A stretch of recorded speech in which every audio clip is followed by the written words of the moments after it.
Saudara-saudariku yang terkasih,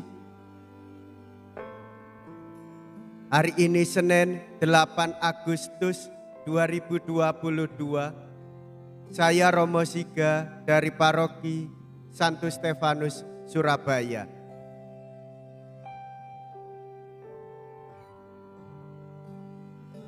Dalam nama Bapa dan Putra dan Roh Kudus, amin.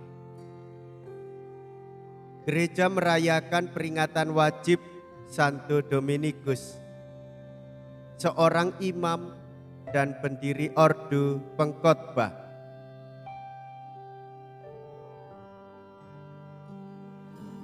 Kita mengenal retret umat di mana sejumlah besar umat ikut serta.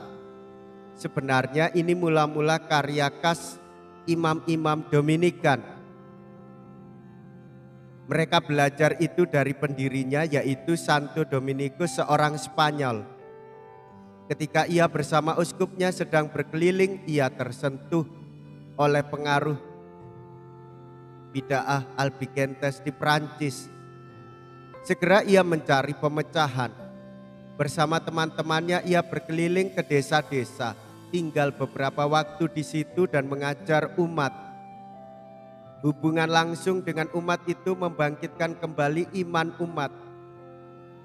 Dominikus puas dengan karyanya itu.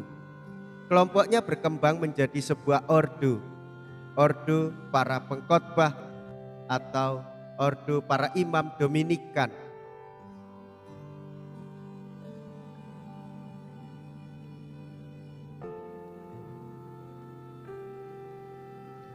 Ia akan dibunuh tetapi ia akan bangkit. Putra-putra raja bebas dari pajak. Mea culpa, mea culpa, mea maxima culpa.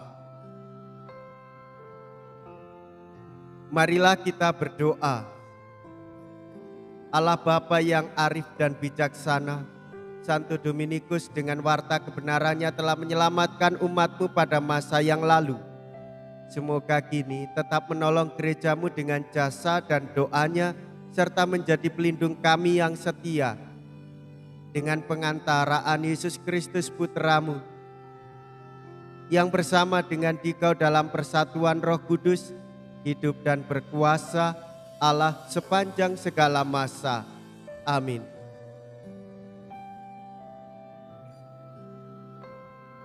Tuhan bersamamu dan bersama rohmu. Inilah Injil suci menurut Matius. Dimuliakanlah Tuhan. Matius bab 17 ayat 22 sampai dengan ayat 27.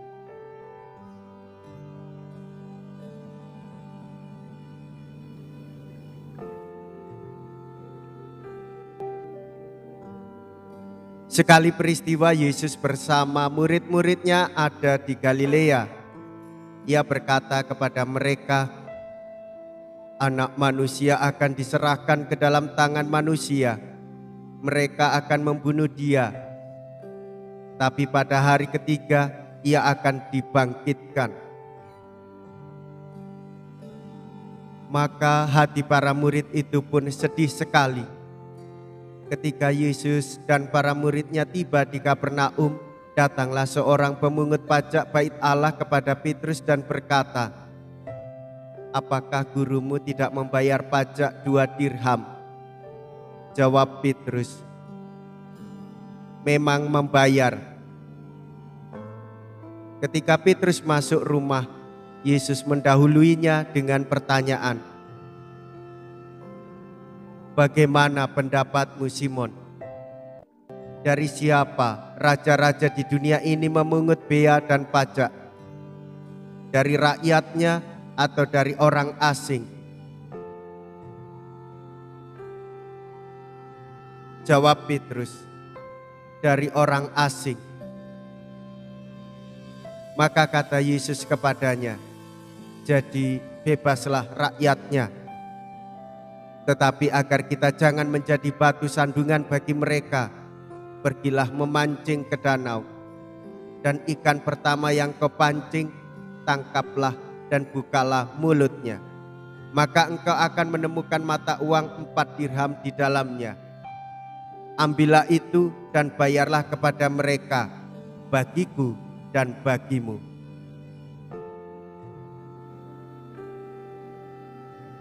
Demikianlah sabda Tuhan. Terpujilah Kristus.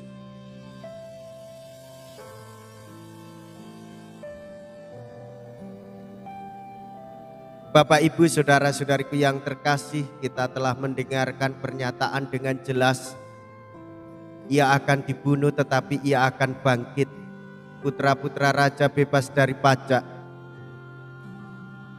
Saudara-saudari, murid Kristus tak boleh menjadi batu sandungan di tengah masyarakat, agar jangan sampai menyendiri, mengasingkan diri atau malahan menolak kabar sukacita. Kebebasan putra-putri Allah yang sejati tidak membuat batu sandungan.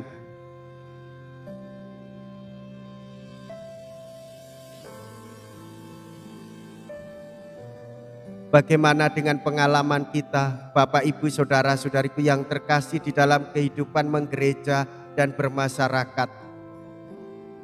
Tuhan Yesus tetap mengendaki hal yang sama. Jangan sampai kita menjadi batu sandungan bagi gereja. Demikian pula bagi kehidupan bermasyarakat. Menjadi murid Kristus hendaklah kita selalu tulus tanpa pamrih. Lakukanlah pajak bagi negara. Berimanlah tanpa fanatik atau membabi buta. Kerendahan hati seorang murid berani menghadapi persoalan kehidupan, bukan menghindarinya.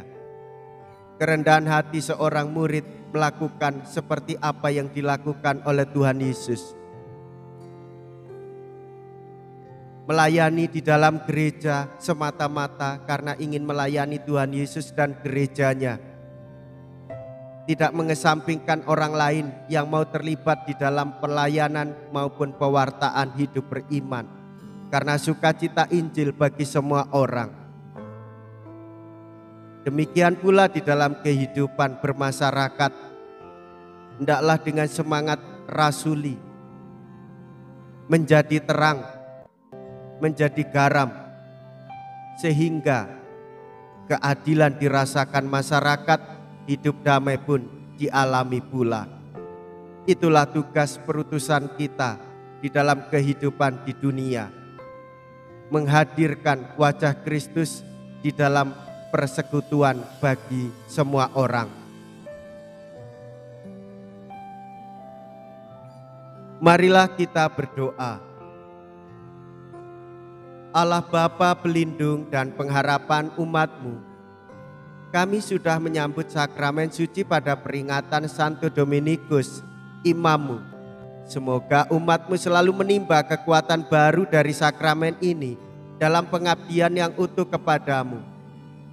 Kiranya gereja-Mu selalu mengalami bantuan doanya, sebagaimana Santo Dominikus dahulu telah membantu menghidupkannya dengan pewartaan sabda-Mu. Dengan pengantaraan Kristus Tuhan kami. Amin. Tuhan beserta kita, sekarang dan selama-lamanya.